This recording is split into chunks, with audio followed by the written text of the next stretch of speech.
42e session de l'APF. Ouverture en grande pompe ce jour. Coup d'envoi ce jour au CCI d'Ivat de la 42e session de l'Assemblée parlementaire de la francophonie ou APF. Les différents discours des intervenants, notamment de Michael Jean, secrétaire général de la francophonie, et le président de la République, Eradzoner Mampiane, ont été focalisés sur les problèmes que rencontrent souvent les pays francophones. Ils ont relevé le danger des changements climatiques qui concernent les pays du monde entier, le terrorisme et l'instabilité politique. La stabilité est une condition sine qua non au développement, a souligné Michael Jean. Face à cette réalité, chaque pays devrait œuvrer dans ce sens. Les parlementaires membres de l'APF doivent assumer une grande responsabilité dans l'atteinte de cette stabilité. Nous savons que mener à bien ces missions, c'est garantir le plein exercice de la démocratie parlementaire.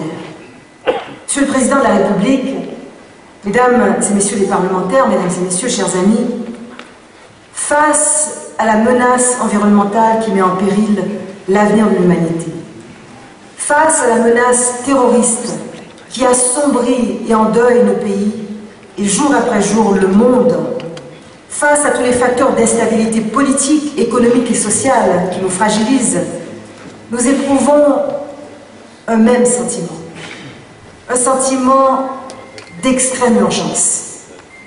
Même si ces menaces semblent être d'ordre très différent, elles finissent par produire les mêmes effets dévastateurs. Une insécurité grandissante, des déplacements, voire un exode massif de population, l'appauvrissement et la déstabilisation de nos pays, la désintégration de la cohésion sociale. Pour sa part, le président Eradzoner Mampiane a souligné l'importance de l'accueil de la 42e session de l'APF pour Madagascar, un pays qui est à la recherche justement de stabilité pour promouvoir le développement. De se recentrer sur l'essentiel, à savoir la solidarité, l'égalité et la complémentarité qui sont d'ailleurs les composantes du triptyque de la devise de la francophonie. Les deux parties ont mis l'accent sur la place que devraient tenir les jeunes dans le processus de développement.